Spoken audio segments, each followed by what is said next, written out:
Welcome back to the channel, guys. I am between projects, and as I'm cleaning up my messy desk and as I'm also getting ready to pack up and get ready for Long Island Retro, which is in a couple of weeks, I figured let's make a video on the CPU board of the mystery TRS-80.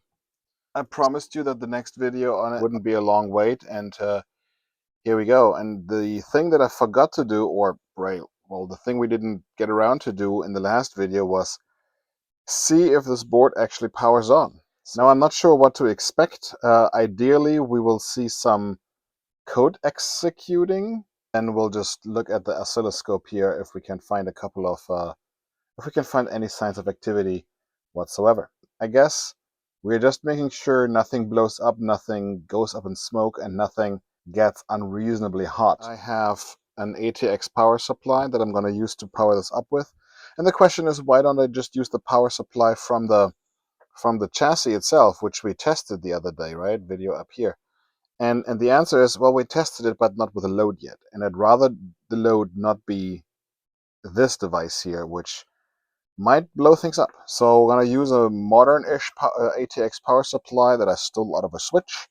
I have an ATX to AT converter just to make things a little easier here. We jumpered the power good signal, so as soon as we flick the switch back here, it should come on. And I stuck a couple of nails. Don't do this at home, kids. I stuck a couple of nails here in the appropriate phases for ground,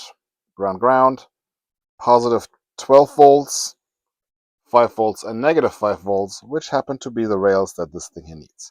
Nice and hooked up. Before we hook those up to the board, let's make sure that I've done everything right. So multimeter is ready to go. Power supply comes on. This is ground, should be no voltage. Good. Then we got 5 volts here. Yep, runs hot without a load, that's normal. We got 12 volts here. Yep, runs low, I guess it's also normal when the 5 volt is hot. And we got negative 5 volts, which is a little high too, but it should be fine. Okay, now here's 5 volts up here. We got ground down here. 12 volts over here. And then we got negative 5 volts is 2 over here on 35. All right. Stick this back in here so we can monitor the voltages. Let's get ready for the moment of truth. I must say, I'm a little nervous. Here we go. 1, 2, 3. Okay. Nothing blew up, I don't think. Yep, it's drawing a load, all right. Yep, voltage rails are okay.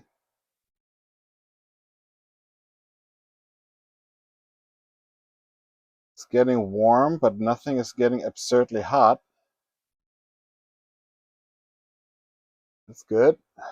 Let's measure on the board. 5 volts. Oh yeah. Chips are getting power. Okay, and negative 12. Plus 12. Good. Plus 5. Good.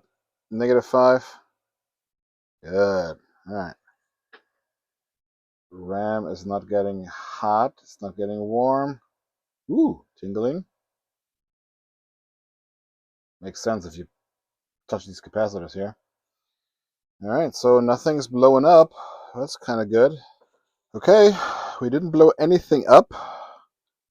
Powering this thing up after God knows how many years. Nothing blew up. So now let's take a look at the address and data lines. Let's first check power to the chip. We got power on the chip. Pin 6 is the clock signal. 1, 2, 3, 4, 5, 6. We do have a clock coming in here, don't we? Look at this. It's not exactly a clean clock, but it's a clock. Yeah, the pinout of the Z80 is a little weird. So let's look at, what is it? 1, 2, 3, 4, 5, 6. Oh.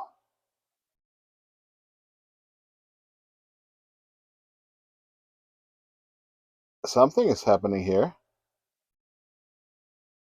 But we got some tri-statey stuff here, so this is data line 4. Doesn't look too healthy. Well, that's 3. It looks the same. 5 looks the same. That is 6 looks the same. Here we got 5 volts. This must be 7. Yeah, they all look kind of the same. No, this is 2 actually. This is line 2, 7. Nope, that is 0 and 1. I'm looking at Ken Shirriff's blog on why the data lines are so scrambled on the TRS-80. Guys, this computer wants to do something. Address line 15 is always low. This is pin 40. Address 10 is always low. Guys, I think this computer is executing code. It might not look great. Let's look at the data lines down here. Oh yeah, look at that.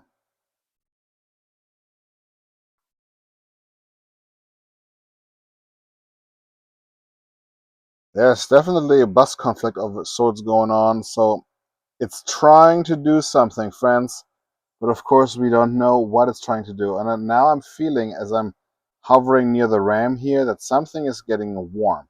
Not hot, but warm. Guys, that is good news. Like whatever is going on here, I'm sure we can figure it out. The address lines look kind of clean. I would bet we have some RAM issues. We mostly do with these old chips. Here's a data line that lives on RAM. I think this is D4,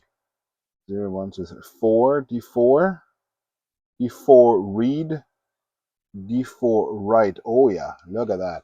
So we have a read-write conflict here somewhere. Reading looks fine. Writing seems to be an issue. Something's going on this computer. Yeah, that being said, friends, I think we are in good shape here. As good a shape we could be considering. It also just occurred to me we don't have a keyboard connected. I'm not sure what the computer will do without a keyboard connected. So, ooh, this is one of the latches here that I identified as not hooked up. Yeah, it looks like they are all floating here. That might not be great. The fact that they're unhooked up, like unused gates are not tied to ground, that might cause some of our issues. This computer really wants to do stuff. We shall let it in the future. All right. Thank you for watching. Stay tuned for the next episode on the Mystery Homebrew TRS-80. Bye. Okay, how do I get this nice? How do I get this to point perfectly down? I wonder if other YouTubers struggle with this bullshit too.